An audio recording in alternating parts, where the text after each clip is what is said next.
Sarap sa feeling, no? Kapag yung pinapasukan mong trabaho, sobrang healthy ng environment. Pagpasok ka, ngingitian ka ng mga katrabaho mo, mabait yung manager mo, yung bisor mo, mabait. Sarap sa feeling, no?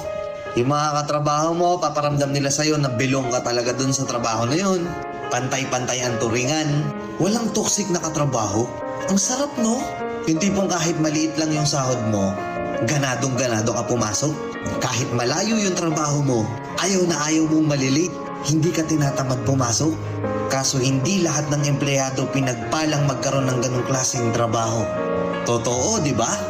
Naniniwala ako na kahit gaano kalaki yung inikita mo pero toxic naman yung mga katrabaho mo, hindi ka tatagal. Marirealize mo yan sa huli na importante pa rin yung mental health mo.